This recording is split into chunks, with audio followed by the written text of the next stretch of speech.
சத்தியமே லட்சியமாய் கொள்ளடா, சத்தியமே லட்சியமாய் கொள்ளடா, தலை நிமிர்ந்து உனை உணர்ந்து செல்லடா, சத்தியமே லட்சியமாய் கொள்ளடா, தலை நிமிர்ந்து உனை உணர்ந்து செல்லடா, சத்தியமே லட்சியமாய் கொள்ளடா செல்லடா.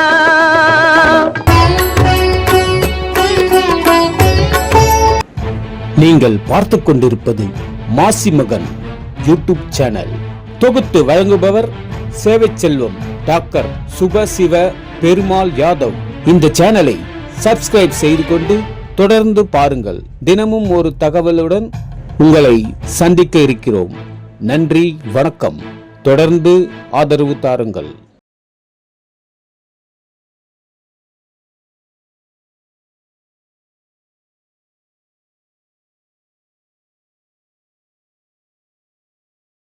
அனைவருக்கும் வணக்கம். வரலாற்றில் யாதவர்கள் யார்? விமர்சனம் பண்ணுங்க. விமர்சனம் பண்ணாம இருக்காது.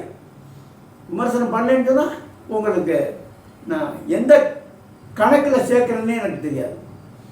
படித்தவர்களா, படிக்காதவர்களா, சிந்திப்பவர்களா, சிந்திக்காதவர்களா, அறிந்தவர்களா, அறியாதவர்களா, புரிந்தவர்களா, புரியாதவர்களா, இப்படி இருக்கலாமா ஒரு இனம்?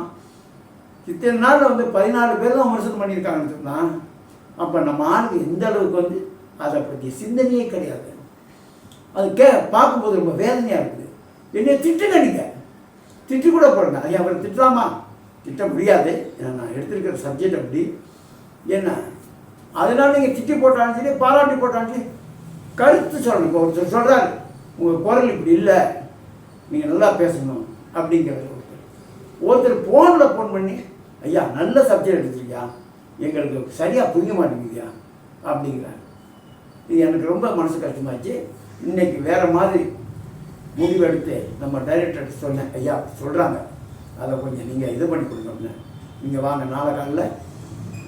அப்புறம் தான் இந்த வரலாறு எடுத்து அதை இது பண்ணிட்டோம். அந்த பெரிய பெரிய தலைவர்கள்லாம் பேசுவாங்கள்ல, குறிப்பு வச்சுக்கிட்டு, அதை போல் செட் பண்ணோம். அந்த இன்னைக்கு அந்த முடியுதுன்னா அது கவர் ஆகலாது. நாளையிலேருந்து உங்களுக்கு முதல்லேருந்து வரும். நம்முடைய தோற்றமும் வளர்ச்சி அப்படிங்கிறது முதல்ல இருந்து வரும். கவனமாக கேளுங்க, கருத்தில் வைங்க. முதல்ல இளைஞர்களை படிக்க வைங்க, மாணவர்களை படிக்க வைங்க, மாணவிகளை படிக்க வைங்க. இதெல்லாம் படித்தா தடம் மாற மாட்டாங்க. நம்ம இடத்துல தான் நிற்கணும். அது எந்தெந்த இடத்தோடு நம்ம உறவு வச்சுக்கலான்னு சொல்லிட்டு நான் சொல்லியிருக்கேன். வன்னியரோட இந்த அரியலூரில் பார்த்தீங்கன்னா வன்னியரும் யாதவரும் ஒன்றா தான் இருக்காங்க. கொள்வனை கொடுப்பனை உட்பட எல்லாம் இங்கே அரியலூரில் யாரையும் இருக்கவங்கள கேட்குறேன்னு. இங்கே கூட நம்ம ராஜமுருகன் நினைக்கிறேன், எனக்கு பேர் மறந்துட்டேன். ராஜமுருகன் தான், அவர் தான் சொல்லுவார், என்னையா இங்கே அப்படித்தாயா, இங்கே நாங்கள் வன்னியரும் யாதவரும் ஒன்றா தான் இருப்போம், கொள்வனை கொடுப்பனை எல்லாமே வச்சுக்கிடுவோம். எங்களில் யாதவர் போனால் அவங்க கல்யாணம் பண்ணுவாங்க, அவங்க போனால் நாங்கள் கல்யாணம் பண்ணுவோம். அது நமக்கு தப்பே கிடையாது. அது நம்ம இனம். அது அவர் ஐயா ராமதாஸ் தொடர்ந்து அதை வலியுறுத்தி சொல்வார். அது உண்மை. இங்கே வருது, இந்த வரலாறுல வருது. அதாவது என்னன்னு கேட்டால், கிருஷ்ணன் மச்சினன் தான் அர்ஜுனன். அதெல்லாம் உண்மை. குந்தி மைன் தானே, அத்தை மகன் தானே அர்ஜுனன். அப்போ என்னட்டா, நம்ம யார்? குந்தி நம்ம கிருஷ்ணனுடைய அத்தைன்னு சொன்னால், அர்ஜுனன் யார்? நம்மளால் தானே. அதை பாகுபாடு பார்க்கக்கூடாது. சில இளைஞர்கள் தன்னுடைய பிழைப்புக்காக அங்கங்கே வன்னி அடிச்சுட்டான். இவன் அடித்தான். ஒரு கட்டத்தில் தருமபுரிக்கு போகிறேன்னா ஒரு பெரிய தகராறு நடக்குது.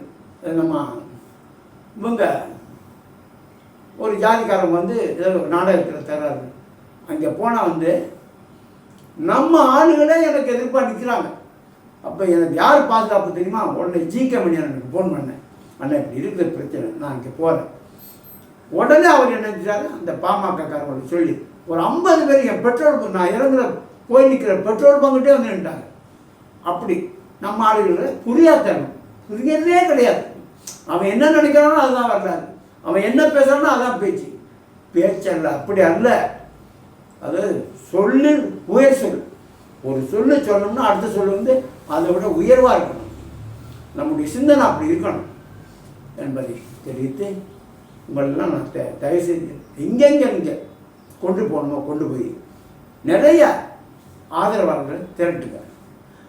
6 மாதத்தில் திரட்டினா தான் நம்ம அந்த யூடியூப் பிளாட்ஃபார்மில் நிற்க முடியும். இது இந்த செய்தி வந்து இப்போ 6 மாதம் சர்வதேசத்துக்கு போகுது. ஒரு இடத்துல தமிழ்நாடு மட்டும் கிடையாது, சர்வதேசத்துக்கு போகுது. அப்போ நம்ம வந்து நிறைய ஆதரவாளர் சேர்ந்தால் தொடர்ந்து போயிடுறீங்க. இன்னும் நிறைய நம்ம நாட்டில் 1,20,00,000 பேர் இருக்கணுமா. 14% இது நான் சொல்கிறது தப்பு. 14% என்பது 1931. 1931 13,73,246 பேர் நம்முடைய. அப்போ ஏறத்தாழ 14%. இன்னைக்கு எத்தனை வருஷம்?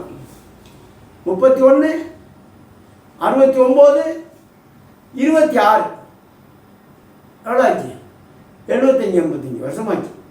என்ன 31, 69, 75, 1 கோடியே. ஒன்றே நம்முடைய சரியான அன்னைக்கு உள்ள கணக்கு போனாலும் 1.12.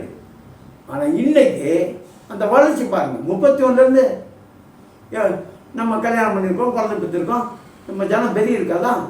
ஆனால் சரியான கணக்கெடுப்பு நடத்தும் போது இன்றைக்கி நம்ம 3வது இடம் தான்.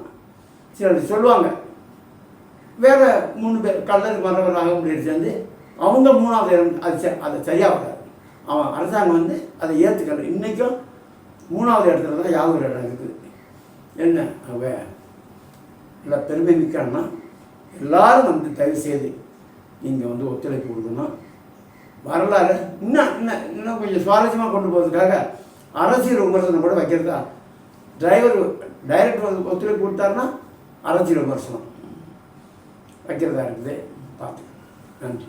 வாழ்த்துக்கள். வாழ்க நலமுடன், வாழ்க வளமுடன்.